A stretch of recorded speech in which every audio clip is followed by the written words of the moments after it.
Good morning. Good morning. It is Saturday, I guess. What happened there? Oh, that time again. Yeah. Somebody needs to turn off their sound. Not me. Oh, shoot. Come on, Chris. That Get would it be our together. new guest. Our new guest. I turned it Our on. new old guest. Our new old Our guest. old new guest? I don't know. Our special What- guest. What's going on? All right. Let's This see is who's here. funny. This is the WikiTree Livecaster Saturday. Wow. Yeah. And There you go. the before show, there was no feedback. This is funny. Yeah. We're usually fine. And then, So let's see who's here. So we have Kathy, Jennifer, Jeanine, my mom, Betsy. We were excited to see Betsy before we went live. They're like, oh, look, there's Betsy. We have Susie, Hillary,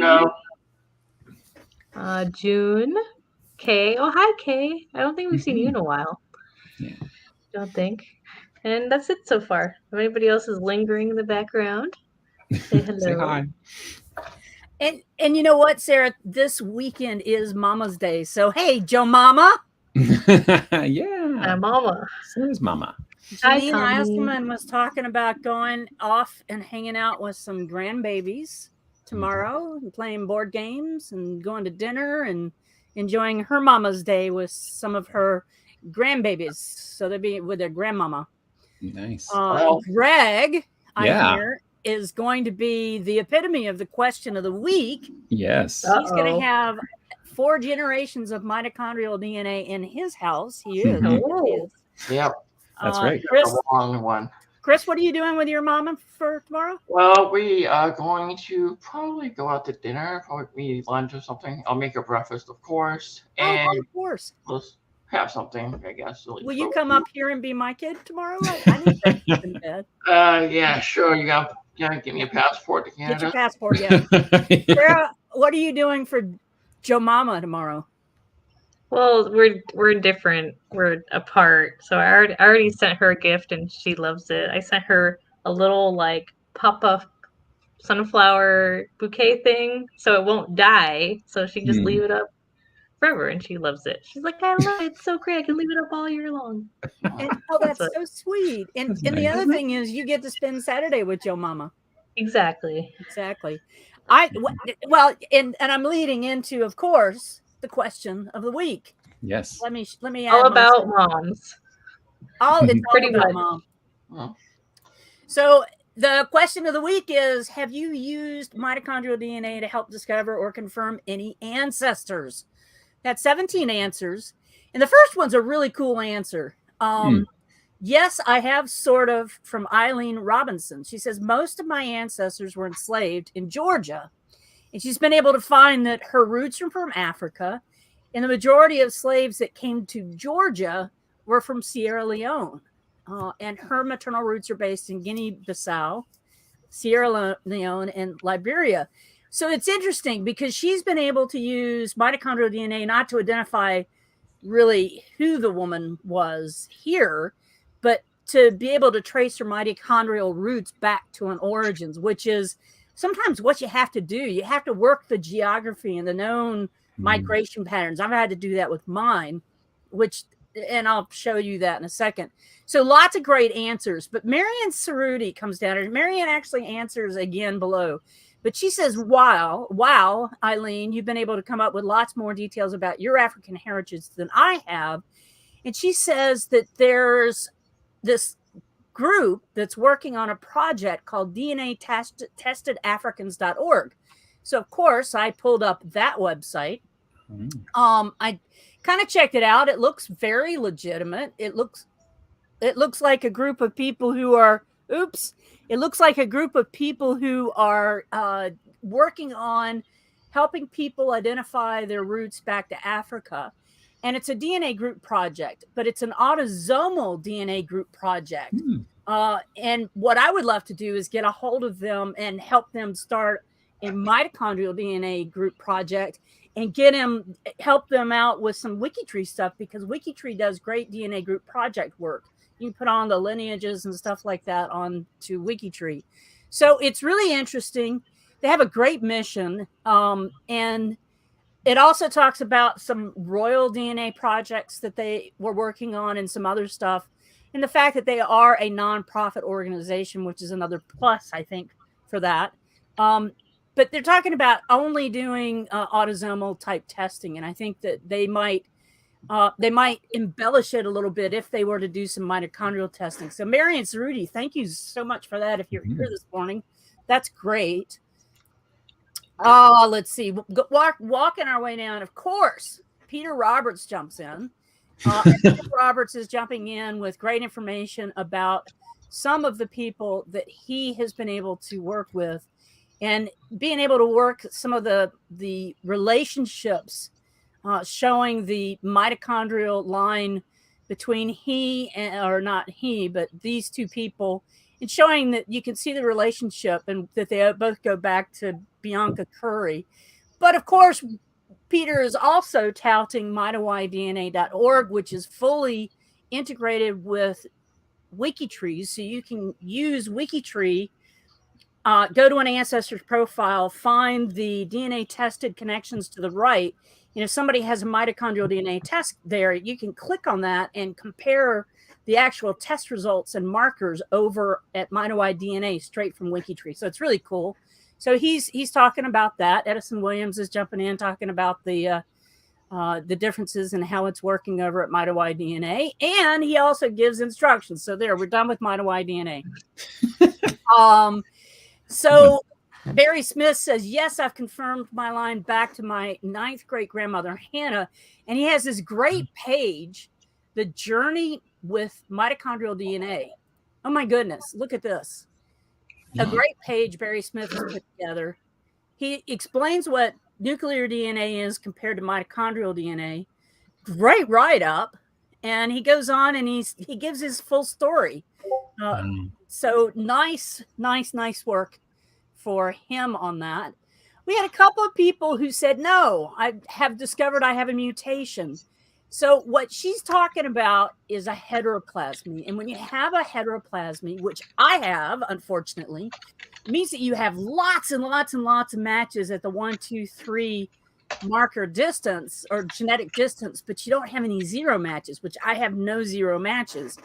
And that's a real clue that you might have that. And so I answered, I am too, but I have been able to do research on my mitochondrial DNA line using Family Tree DNA's group projects. And because I have Scandinavian origins in my mitochondrial DNA, I started looking at migration patterns. So the migration pattern for Scandinavian DNA is from, well, Vikings, let's be honest, through to the west of Scotland and the north of Ireland, which is where my family origins are. And then those two groups of people traveled to Appalachia, which is where my people are. So I can track back those people, and I can use the mitochondrial DNA of other people who match me. And I've been actually able to find a woman who lives in the same county as my 5th great grandmother at the same time frame with even the same married surname. And I know how sisters often marry brothers, but I haven't been able, to work that out yet. But so using the geographic groups to do that work is fun. So Roberta Estes has a great blog. What is a heteroplasmy and why do I care? So you can check that out. If you have a lot of matches in your mitochondrial DNA that are not zeros, but lots of 1s and 2s, you may be able to find some information there. So that's a good blog. And here's how you can tell if you have a heteroplasmy. This is what a regular result would look like. And this is what a result would look like if you have a heteroplasmy. Let's get on down here. You see that Y right there? That indicates that you have that heteroplasmy. So you might want to check your results to check that out. Let's go on down. I have a few that are great, and I knew about, obviously. There are a few mutations along the way, but researching the various branches, finding an itty-bitty needle in a huge haystack. I have U5 and U5B genetic starting code, and there are a lot of those out there. Yes, there are, and that's from Elizabeth Karff.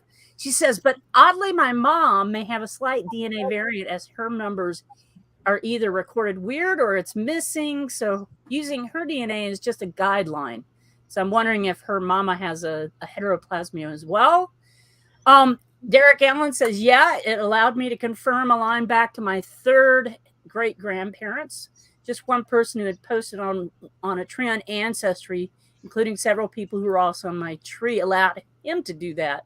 So he was using autosomal DNA as well, which is a really good thing to do, using that autosomal DNA. And you might even have to use the husbands of your great-great-grandmothers to work some of that, because being able to follow where the husband was, you'll be able to see where his wife was as well and maybe find records for them.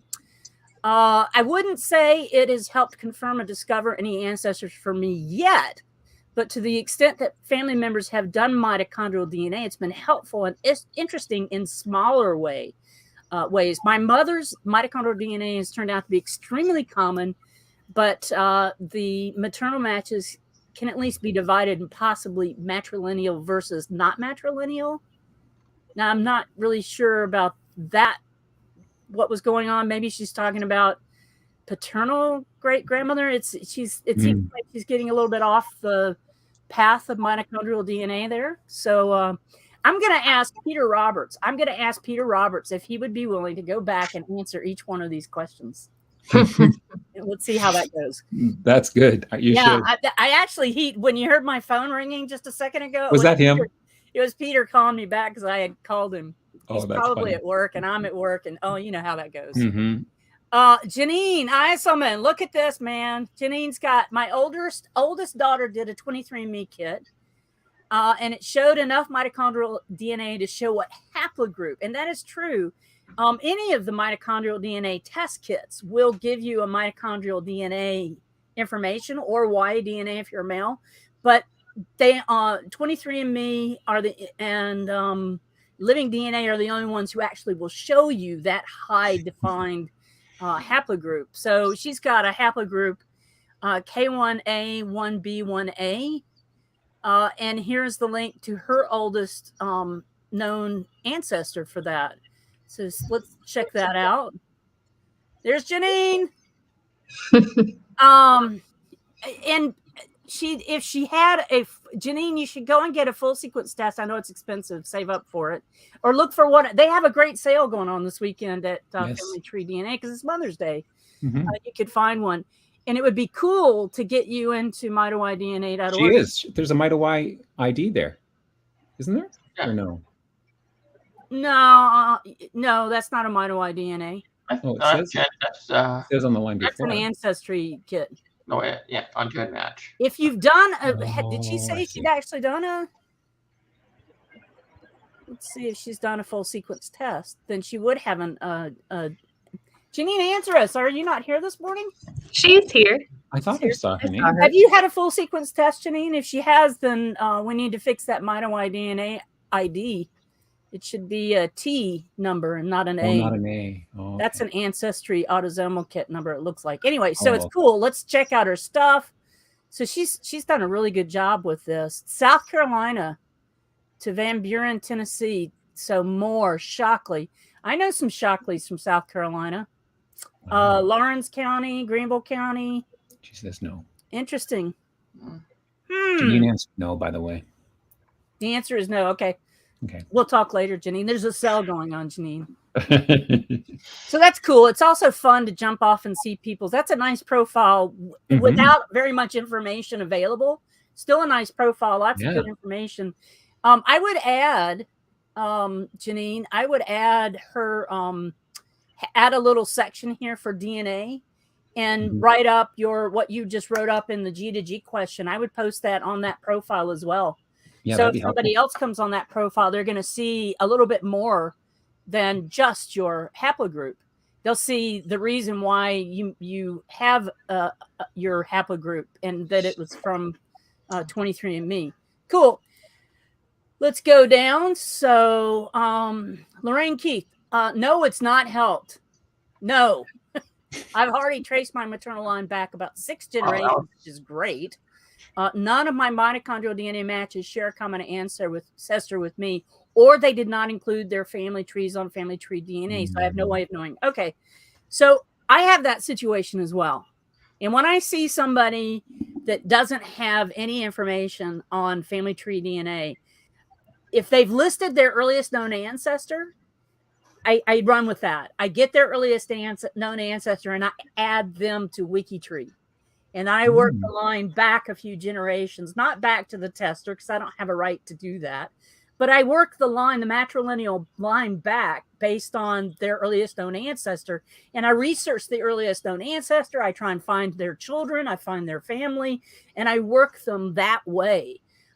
If I have somebody who's just has a single name and they don't have any information up, I do a little stalking, maybe. I check them out to see if they have a tree at Ancestry. And if they have a tree at Ancestry, bada boom, bada bing, you've got what you're looking for. So yeah, there's other ways around it if you don't find any information. Yeah. And Nolene says she doesn't understand the system. Like I said, I'm going to ask Peter if he wants to go and answer all these questions. I'm kind of surprised Edison didn't, because Edison's really good. I had a comment by him. Oh, wow. Yeah, yeah, but it's only up there with answering Peter. He wasn't actually trying to help anybody. Yeah. Or is this a random comment? Yeah. Let's see. Stu Bloom says, I knew that my great-grandmother had given birth to a secret son 4 months after she married my great-grandfather. The son never lived with his parents, and as far as I know, my grandmother never knew that she had an older brother. Although if she did know, I'm sure she would have kept her mother's secret. I had the birth record for the son, so I knew the date and the place of birth, but it gave no name. Through an Ancestry.com DNA test, I found a second cousin who was a descendant of the son and was able to construct a decent bio of him and thus complete my great-grandparents' family. So he kind of did, what I've been talking about. Skeletons in the closet always come out. Yeah, they do. So that's basically the question of the week. And we're going to switch things up this week. Sarah's going to do the photos next so that our guys here can run with May the 4th be with you. So, yes. Sarah! It's got to get a wise choice. Yeah, really fast. Yes. Let's see. So the photo theme this week is tradition. So let's see. Let's look at. Oh, of course it doesn't. Why are you being dumb? Are you talking to me? No. Yes, and to have a preview of our theme. Well, I guess we're doing the entire screen because I can't select. All right. Oh well. Yes. Speaking of traditions, happy Life Day. Oh, your mother has some fighting words there for us. Yes. Yeah, my mom was always going to be a Star Trek fan over. Yeah, and here I'm using a Doctor Who mug instead of a Star Wars mug. Yeah. I know, the TARDIS. The TARDIS, exactly. Okay, so the theme is tradition. So let's take a look. Make it so. There's only 8 photos, so I'll go quick. 8 photos. We'll look at the G2G post real quick. Take as long as you need, Sarah. Don't worry. Make it so, Chris. I keep telling you, this is a Star Wars theme. I'm going all out today, all right? Alonzi. There. Doctor Who. Right. So, what's our theme? Short pants. Cool. Yeah. I wonder what people are like taking as, they think of tradition and they're uploading these photos. I wonder what's going through their mind. That looks like a communion. It looks like he's going to a communion or something. Yeah. Yeah. So it's a tradition to wear short pants. I don't know. It is. Yeah. Back then, kids wore short pants till they were like in their teens. Yeah. Oh, that's a good tradition there. Nice. Banjo. Brian this week. Brian. He has a banjo. I saw him. He's in there. A pipe band in Ontario. Oh, cool. That's a cool tradition. Mm-hmm. Does anybody here know how to play the pipes? No, but every Santa Claus parade, every Canada parade always has at least 1 or 2 of those. Oh, and the St. Patty's Day parade. Mm. And when I'm riding my bike, I go down by the barracks down near Parliament, and there's always this guy who's a piper for the barracks who practices standing out on the canal. Wow. Oh. That's adorable. Yeah. That's great. I guess the tradition is to dress up like a sailor and pose with some rocks. Are those two brothers, do you think? Or I don't know. Let's see. does it say? Oh, it's the same person. William Henry really? Thompson, photos taken between two. 1904 and 1908. And go on to be an officer in the RN and RCN. Yes. Cool. Royal Navy? So it's the same guy, just the same tradition, same kind of photo was taken a few years apart. RCN, Royal Canadian Navy. I tried really hard to find a tradition photo for me. I couldn't really find anything other than like parties or something. I love that picture, Jeanine. That's It's nice. her mom. I know. Jeanine and Betsy Co have the best pictures. Yeah, good quality pictures. Good job. Grand Canyon. Alexis usually has good photos too, but she's never on the live cast, so we can talk about them with her. But we do talk about her a lot. Yes.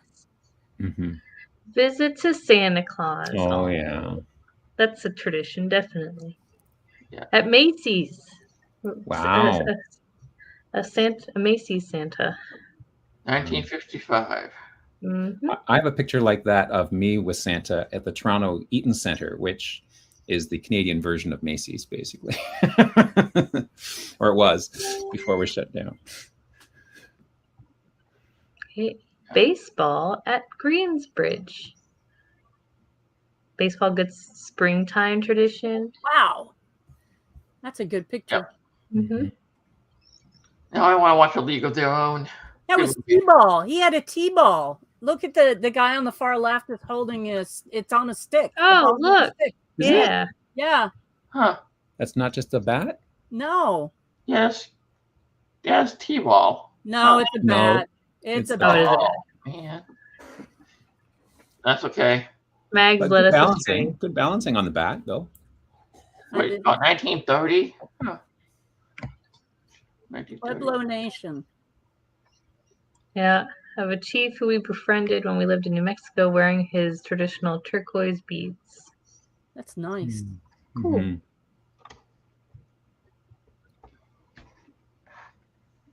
That's it for that are uploaded to the space page, but let's take a look at the G2G post, see if there's anything else or any stories attached to them. Okay, here's this one. 1925 photo of my father wearing short pants. My grandmother has written on the back of this photo that he was age 7. It was tradition at the time for only older boys to wear long pants. So if you're a young boy, you wear short pants. I guess I had a whole bunch of conversations. Wow. Oh, look, this is actually funny. My mom, my grandfather and everything has photos of him who look like he looks like a girl because he has longer hair and dress skirt on. Yeah, dresses was the norm in earlier age. Yeah, I have pictures of my granddad in a dress. Look at this one. This is cool. My grandfather, Mike Vasky Sr., getting ready to take my dad, Mike Vasky Jr., on his first hunting trip. This would have been in the mid-1950s. Fathers have been taking their sons hunting for thousands of years, and our family was no bit different. Grandpa used to take me hunting with those exact guns. Could those pants be up any higher? Jeez. Don't judge their high-waisted pants. It's probably practical. Yes, probably. Yeah. Tradition means college football, but obviously this isn't a photo of football. It's from my father, John Miller's first photo album. He was attending Queen's University in Kingston, Ontario, and in the fall of 1939, the Queen's Gales football team were hosting the McGill Redmen, and they changed their name in 2019 to the Redbirds. A pipe band marching through the streets of Kingston was part of the festivities, and Dad took this photo. And this is something that makes the national news every year is this game, because there's much partying that goes on. in Kingston during that weekend. And then somebody commented about the car in the photo, a 34 Buick McLaughlin. Who said that? Susan? John That was Thompson. John Thompson. He That's said fun. he guessed it because the automobile being in Canada, he calculated that it was that, and it was right. It's a rare one. A lot of commenting back and forth on these this week. Nice. We didn't see this one. Blows a photo of the wedding between my grandmother and my grandfather as their families were Coptic. Yeah. They followed a traditional Coptic Orthodox Christian ceremony. In this picture, and Obuna, or their priest, is blessing Morcos as he chants prayers blessing my grandparents' marriage. Nice. Very cool. Nice. Egypt, huh? Cool. No, is that Egypt? Well, they were Coptic Egyptians. Oh, okay. So I don't know if it took place in Egypt, or if that was just the. We have a big Coptic community here. Mm-hmm. They were born in Egypt. Oh wow! Look at that Arabic script. They were born in Egypt and then came to New Jersey. Nice. Yes. Very cool. Does it say where they were married? Unknown. Nope. So close. Born in Alexandria. Apparently, she initially moved to a nursing home in Pittsburgh, Pennsylvania, and transferred into New Jersey.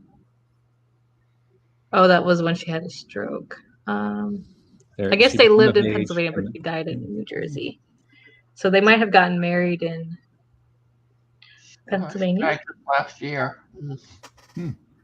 Neat. And then this one that we saw, traditional dress for a portrait, a sailor. And he would go to fulfill his destiny. Mm-hmm. And I saw Victoria, BC, so it definitely was the Royal Canadian Navy, as you suggested. Mm-hmm. Yep, in the Navy. Mm-hmm. You can see all the 7 seas in the Navy. Mm-hmm. Greg, I don't know if it's you and I, but we certainly have lots of good Canadian content. I was just thinking that. I was just thinking Whoa, hi. that. It's all Sarah. Sarah's bringing in the Canadian content. Yeah, I guess so. I'm just reading what I see. It's already there. What is that? Let's see. So it says, not many people remember May baskets, and my own memory of this tradition is quite foggy. This I remember from my childhood. On May Day, we would make a basket filled with flowers, hang it on the neighbor's door, ring the doorbell, and run away. So ding dong ditch.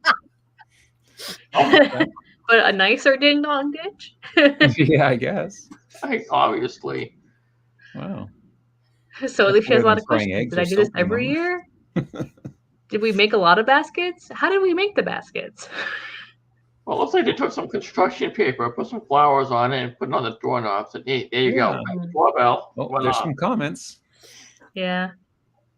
So John Vasky, who posted a photo earlier, grew up in north central Illinois in the 70s. We would make the baskets and put sticks of gum in the baskets with wildflowers and hang them on the door of the person you had a crush on. Ooh. This is what to be considered fun in Cornfield County. Uh-huh. We didn't see this one. No. Another sailor kind of theme, sailor suit. Mm-hmm. Tradition at the time in England for young boys to be photographed in this attire. Oh, then Jeanine's mom, when they were camping. 1966, I think she said. Mm-hmm. So, the baseball one we saw. Mm-hmm. Oh no! What's wrong? Betsy, we can't see them. We can't see them. The banjo. Banjo. Is there a date on that photo? Southern Appalachia, the tradition of handing down information is common, yada, yada, yada. Ballads on the banjo. Gotta make that rainbow connection. Whenever I see a banjo, I keep thinking of Rainbow Connection. Oh, yeah. Yeah. And that's it, guys. That is all. All right. Except for Betsy Co. Is there a link to behind Let's those see. images there for Betsy? If you click the link, is there at least a... I don't think so. Oh, it's small. Because it's on an unlisted page, Betsy. unlisted? Okay. Well, I'm looks like we're going to be shifting to a galaxy far, far away. I'll be back. Oh, I have to go get coffee before you guys start, but I'll be back before you finish. Okay. Okay. So apparently I have to re-give permission for screen sharing. Screen share. Yes. Why does it do this because I gave it permission last week, right? We've gone through this before. It just doesn't like you, Greg. It seems like it just has something against you. Hey, wait. Did you show everybody your new t-shirt, Greg? Oh. They probably saw it. Maybe they saw it. Stand up a bit. Okay, wait a second. Okay. Okay, we gotta do a little modeling shoot here. Okay, it's Look hard at to do this because I've got to win. Oh, Yeah. You see it? Yeah, boom. Okay. Okay. Yeah, you're bye, gonna be Max. When I try Max, this, I'll get coffee. I may be off for a second. I'll be right back. Okay, I guess it's gonna be Chris and I for a minute. Well, Greg. Okay. What? Greg fixes his screen sharing. Downloads in Max. progress? What? And if it's Betsy, if it's attached to your mom's profile and she's living, yes, that's why it's unlisted. Yeah. And you could probably see them because you have access to that page, but nobody else does. I know the green. I have the orange one on. I have the orange shirt on right now. I don't have any shirt. I need to get one. I know. Bad. Next page. Oh. So we'll just have to vamp, all right? Yeah, look, Greg's back. Look at that. Yeah, we'll just vamp. So hey, Yeah, we can't hear you yet, Greg. You're not really back yet. You're just kind of in the. There you go. Am I back now? Can you hear me? Yes. We have 6 to 10 new Jedi warriors. Come on, guys. Jedi Knights, please. Seriously, guys, work with me. Work with me, people. Work with me. And of course. So not to keep everybody in suspense. Yes. But our profile theme of the week is, as probably people have guessed, Star Wars. It is.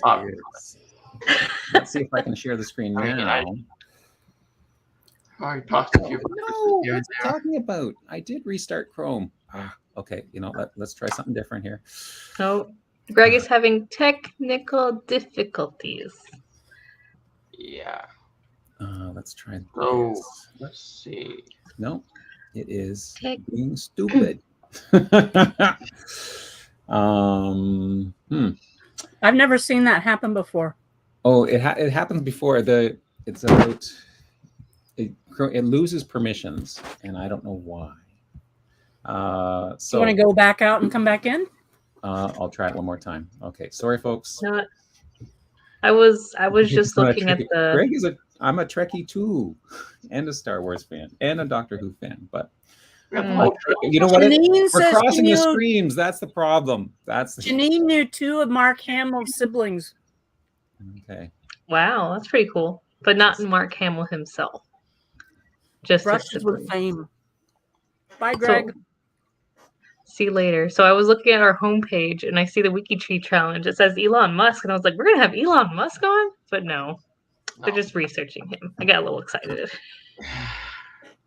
Yeah. Because getting a big name, that's a big name. Why does it say Elon Musk? Because they're going to be researching him next week for the WikiTree challenge. But he's not coming on. No. Well, that's kind of rude. He should come on. Come on, Elon Musk. You could probably hear me. This gets streamed on Twitter. Yeah, come on, Elon. He's a big part of Twitter now. Okay. And Greg is back. Let's see if it works now. Let's see. So we may run long today, which is why we put the boys last. It was a good idea. Oh, look, there's screen. There's a screen. Yeah, except it's the okay. So now let's make it a right screen. There we go. Open up. Nope. Oh. Oh, you probably saw a million icons, didn't you? Well, you're not sharing yet. Oh, you're not sharing. Okay. There, I put it up for you, Greg. Okay. You're ready. There we go. That's my home. Go down to the profile of the week, which is Sir Alec Guinness, because we're all about the Star Wars stars. Star Wars. And let me zoom in. Which Star Wars star are you most closely connected to? And woo-hoo! It took a while to get Sir here. Alec Guinness. Obi-Wan Kenobi. Yeah. So yes, our first one is Alec Guinness. Born Alec Guinness de Cuff. British actor, notable for many roles, but most famous for his Obi-Wan Kenobi role, of course, in Star Wars. But before that, he actually won an Academy Award for his role on the bridge on the River Kwai, which is one of my favorite movies. It is an excellent movie, yes. So you should, if you haven't seen that movie, there's some movies from the 40s and 50s don't hold up over time. But this is definitely one that does. I mean, there's some really good ones from that era, but this is a good one. But going back to his origin, born on April 2nd, 1914, his paternity was in question. On his birth certificate, it only put his name, Alec Guinness, and then his mother's last name, de Cuff. But the father's name was blank. And then there's details in the profile about the search for his paternity and some theories and stuff about that. He tried to get into acting at first. He was denied or was told that he wasn't good enough. But after he actually made a connection with Sir John Gielgud, well, he wasn't Sir John Gielgud at the time, and he became a mentor. And after that, things were history, as you say. The Bridge on the River Kwai, which earned him an Oscar, but he also did amazing work in Lawrence of Arabia and Dr. Zhivago. But of course, it's his role as Obi-Wan that gained him notoriety that lasts to this day, and also some success, though apparently he wasn't as proud of that as some of the other Star Wars actors. So what we're going to do in this profile, so I've just given you the profile of the actor, the live person, and there's a lovely, really nice Wikipedia profile for Sir Alec Guinness. I'm now going to turn it over to my colleague here, Chris, who's going to give you the character's genealogy or bio or what I can find. Okay, well, since we're starting with Obi-Wan, well, I'm looking at wikipedia.com, and it says here that Obi-Wan Kenobi, also known as Ben Kenobi, was a legendary Force-sensitive Jedi Master who served on the Jedi Council during the final years of the Republic era. He was born on the planet Stujon 55 years before the original Star Wars movie. He was Force sensitive and therefore inducted into the Jedi Order as a child.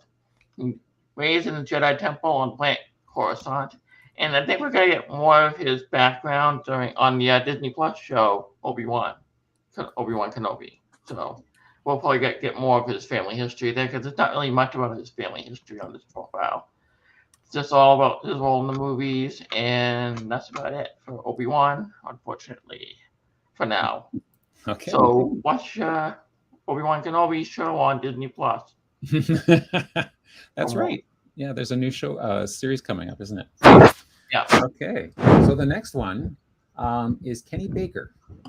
Kenneth George Baker, and you may not recognize from his profile picture there who he plays in Star Wars, but turns out he is the actor who was inside the R2-D2 suit. That's known for his Imagine how hot that would have been. What's that? That would have been hot. Yes. And it talks about in the profile, another well-written profile here, how he had to spend 8 hours inside that suit. So that would have been really hard, I would think. Talks about he was born in 1934 in Birmingham, England. And his parents unfortunately divorced when he was young, but both did remarry.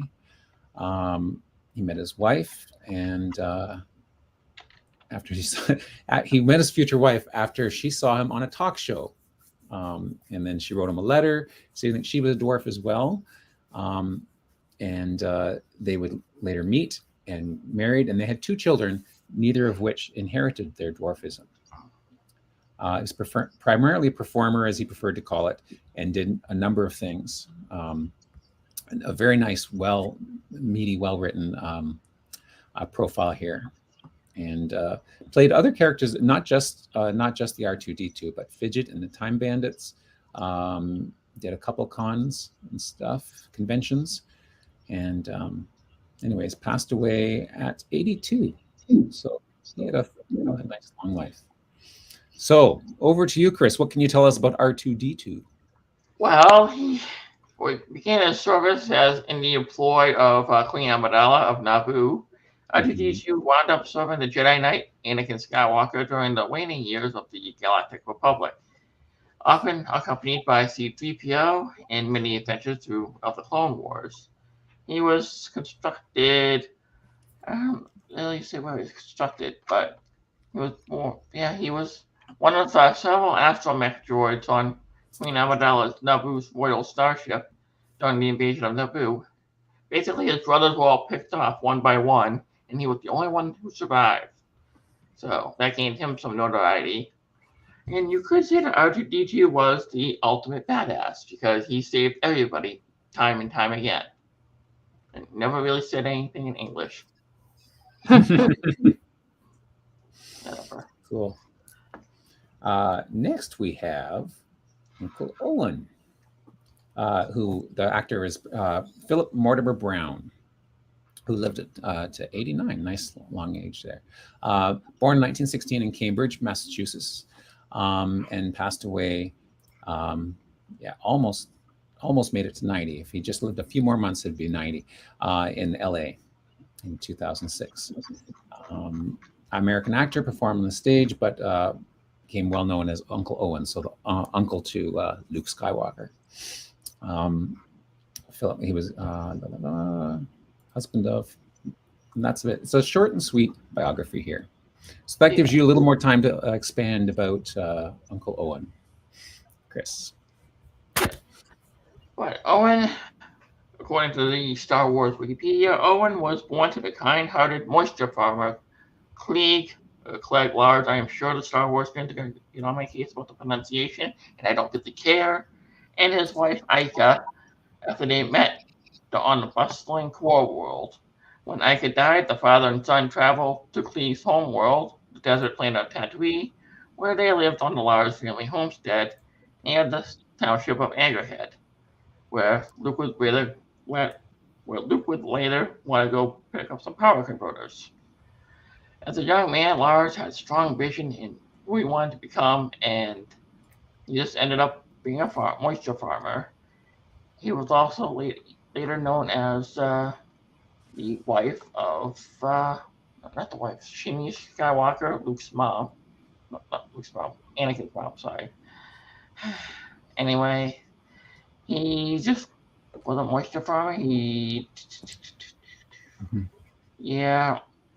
So how is he the uncle? So like I said, he married how was he? Trying to look here. So because Luke's parents were Darth Vader, right, who was Anakin. Yes. Right. Yes. And Queen Amidala? No. Who's the mother? Basically, he was the stepbrother of Anakin Skywalker when Clegg married Anakin's mother. Oh, okay. That's what happened. Okay. When she was killed and Clegg passed away soon after, Lars married his girlfriend, Baru, and they just made a moisture farm together in the desert. Okay. Probably one of the most famous of all. Next is Carrie Fisher. Carrie Francis. She's my closest. Is she? And your closest, Greg. And okay. Thank you. You're so good, Megs. You keep track of who's closest to me. Farrialo is closest. Chris, you're going to hate this, but you're the closest to John Williams only. That's fine.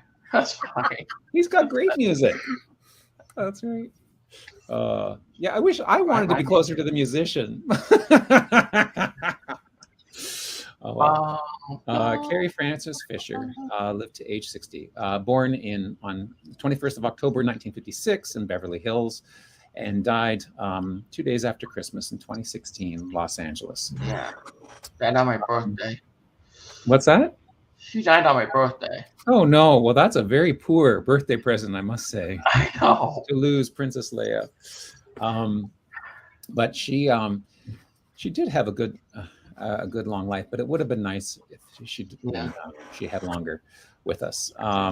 She was known as Hollywood royalty because both of her parents were very well-known actors, Eddie Fisher and Debbie Reynolds Fisher. Both entertainers. And her stepmother was Elizabeth Taylor. I mean, you can't get any more. Yeah, really, you can't. It's incredible. She married. What I didn't know is that she had married Paul Simon for a year. I guess it didn't last that long, but that's pretty cool too. And then she did have a long-term relationship and a daughter. Carried on acting. Her first role was in Shampoo. I've never seen the movie Shampoo, but I know there's a movie called Shampoo. Is it like a hairdressing movie? I was wondering, is it like Hair, but just, maybe it's the sequel to Shampoo. Hair. Shampoo. Megs, you're not even commenting on her? Oh, well.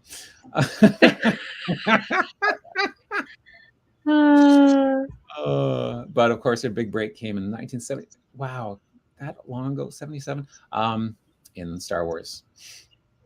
And she continued her role. She battled mental illness, but and wrote a semi-autobiographical book, Postcards from the Edge. So she had she had a difficult life in some respects, but she fought with it and dealt with it, and supported great causes. And I liked how she came back and reprised her role in the latest trilogy, and she was a heart attack. She died because of a heart attack after a flight home from London. And the sad thing, it's sort of bittersweet, I think, is that she passed away. Her mother passed away the very next day, and the two of them shared the same funeral service, which is. I can't hear you, Megs. You're muted. They were best friends, and they lived next door to each other, which says a lot about Carrie Fisher considering her childhood. Yeah. Oh, really? Oh, you mean her mother and she? Yes. Oh. They were like two peas in a pod. So she died of a heart attack, and her mother died of a broken heart. Yes, I believe so. Yeah. Oh. That's my personal opinion. Yeah, no, that was the first thing I thought of too, is that, it was just too much. Now I'm sad. So Chris, take us into the role of fantasy and away from this. No problem. Okay. Away from reality. Now let's go back to the galaxy far, far away, shall we?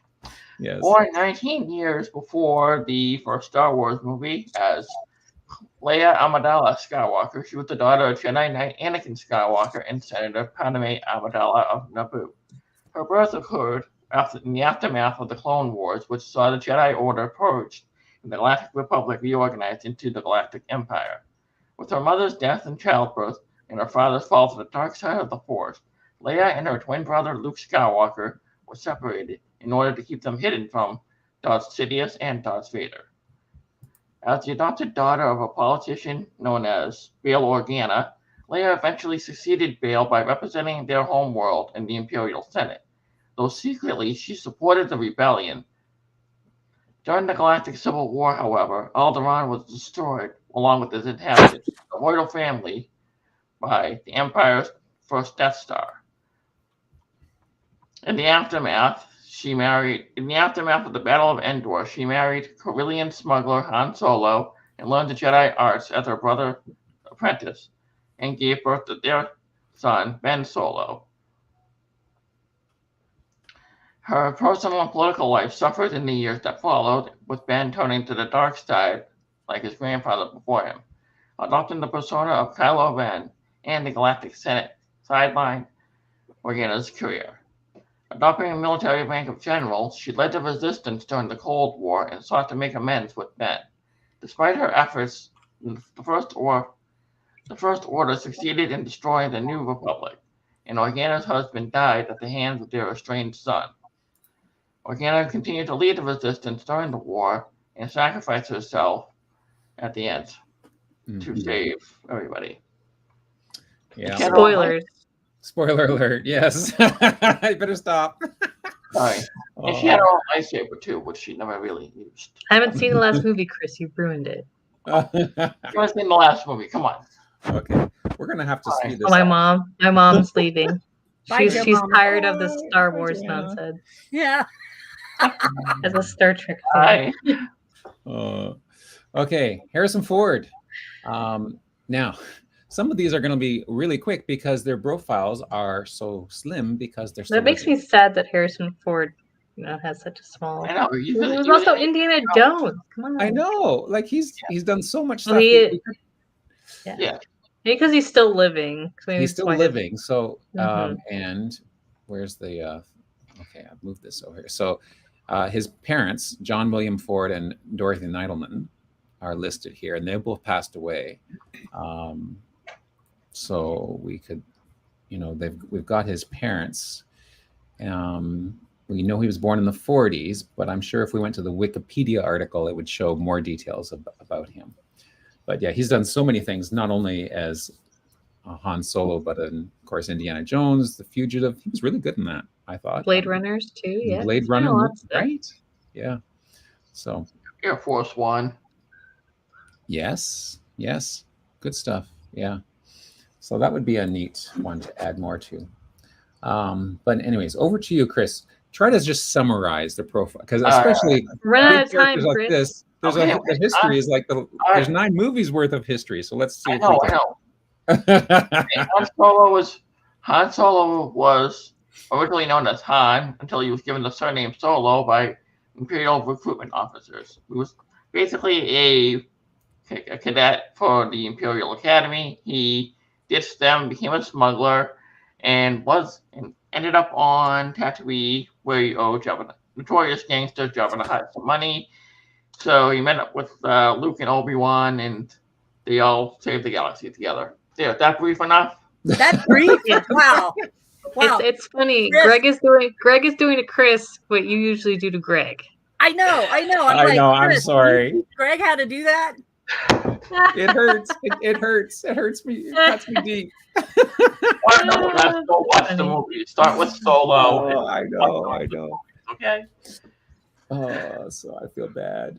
But look at this. We're only 4 down the list. There's still 6 more. There's 6 more. That's okay. We set it up so you could go long. Yeah, that's good. Mark Hamill. Okay. This I know. Chris could go on for an hour on Mark Hamill alone. But of course, most famous for Luke Skywalker in the Star Wars movies. But we know he's done lots of other stuff. He's done a lot of voice acting. And he's played the Joker, right? He played a character. He played a Joker-like villain in the Flash series. Trickster. The Trickster, yeah. So he's done a lot of acting, a lot of voice acting, and he did Hobgoblin and Spider-Man the Animated Series. Yeah, and even we were talking about this before the show. Even made a few appearances on The Big Bang Theory. Yeah. And, performed the wedding. So I need to edit that profile. He's done lots of stuff. So his profile should be a little more meaty than it is. So I think it's just the ones who are still living, because we just recently opened up profiles. I think that's why their biographies are that smaller. would make sense. Yeah. Yeah. Yeah. And there must WikiTree like to open up a profile when a person's still living. They have to be notable. There must be a way notable to do that, an official protocol. If they have a Wikipedia page, usually it's okay for them to be open. Usually that's the criteria. I think for the Notables Project, to get that sticker, they have to have a Wikipedia page and, already have stuff out there in the interweb as well. So. And do you have to be a member of the Notables team to be able to edit their page, or once they're open, anyone can edit? Probably it to be part of the Notables project, or like how Scott, he's on the page too, but he's the leader of the Notables. So. Okay. Sorry, I just took that little detour because opened up the door, Sarah. And Jordan just came in. Jory, if you're confused, we have gone to the stars. So tell us a little bit about Luke Skywalker. In one sentence or less. Well, I'll give you a few. I'll do it. Okay, basically, it's Leia's biography, only he stayed on the desert planet and suffered because he was in a desert planet with 2 suns. He became a Jedi Knight, and he's still looking for those power converters. So, yeah. That's it? That's it. Wow. That is... I think people know more about Luke than everybody else, so it's okay. Wait, there's one more thing. Yeah, he hung out with a Muppet. So, yeah, there's that. Yeah, hung out with a Muppet. There we go. Yeah. Oh, look at this. So this is the Wikipedia area. Greg, right? Greg. Yes. You asked him to be brief. I know. You're asking me brief. So why do you want? I just noticed. Like, look at this hair color. They're so specific: blonde, later gray, and white. Like these are really specific. Those fandom pages always do that. Very specific. Well, you know that Steve Greenwood worked on Wikipedia. You might have to pick 1 or 2 next. Okay. You might just have to narrow it down. We have to do James Earl Jones. Come on. Okay. Yes. How could we not? American actor, career span more than 60 years, won multiple entertainment awards in entertainment, Emmys, Grammys, Oscars, Tony, Golden Globes, known for his distinctive basso profondo. Yes. Because he voiced, and that's why he got the job of voicing the Star Wars villain Darth Vader. Born on January 17th, 1931 in Arkabutla, a tiny community in northwestern Mississippi. Son of an actor, Robert Earl Jones, and Ruth Connolly, teacher and a maid. He didn't get to know his father until he was an adult. But then he and his mother joined the Great African American migration and moved up north, in this case to Michigan. And joined in the college. He joined the Reserve Officers Training Corps and became a second lieutenant. Married, and there we go. And he became Darth Vader. And then he became Darth Vader. I loved him in Field of Dreams too. Yeah. He was also good. Simba. He's also good as Mufasa. And right. Yes, Mufasa. He played that. My favorite Big Bang Theory episode is when Sheldon runs into him and just asks if he can sit down and talk, and they end up spending the entire weekend together. It's the sweetest, most wonderful Big Bang Theory ever. Wonderful. I have to go watch that again. Yeah. Okay, tell us a little bit about Darth Vader. Well, he started life as Anakin Skywalker, and he didn't like sand. It was coarse, irritating, and got everywhere. He was a child of the Force. His mother, it was like an immaculate conception. She just somehow got pregnant by the Force itself. And it was said that he was supposed to bring balance to the Force. So Qui-Gon Jinn and Obi-Wan trained they were going to train him. Then Qui-Gon Jinn died, and so Obi-Wan ended up training him. And after the Clone Wars, final days of the Clone Wars, he turned to the dark side of the Force because Palpatine was like, hey, you know what? The Jedis, they don't know what they're talking about. You want to join us. So he also married Queen Amidala. He had 2 twins and a bunch of family drama later. He died. Spoilers for the I mean, that's the ultimate, it's an old spoiler. Yeah, that's right. And it turns out, and then he died of died, but he also became a Force ghost, and the galaxy was saved. The end. And the galaxy was saved. The end. Yeah, also the fact that Anakin is Darth Vader is also a spoiler, but it's still an old spoiler. It's a 50-year-old spoiler An at this old point, spoiler. so I think we can forgive it. Hey, Chris, your mom needs you. Rolling away. Rolling away. I just got a memo. I gotta start Okay. talking about it. So we also in the profiles of the week, which I recommend people check out because they are well written. George Lucas, Peter Mayhew, who played Chewbacca, David Prowse, who was the physical actor who played Darth Vader. Yes.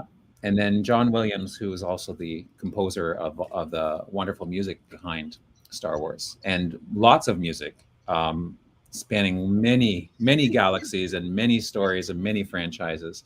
And if I could pick, I would have picked to be closest related to him, but Chris apparently got that prize. Yes, and so we're not going to talk about Chewbacca's biography. I mean, we can talk about Wookiee Life Day. Come on.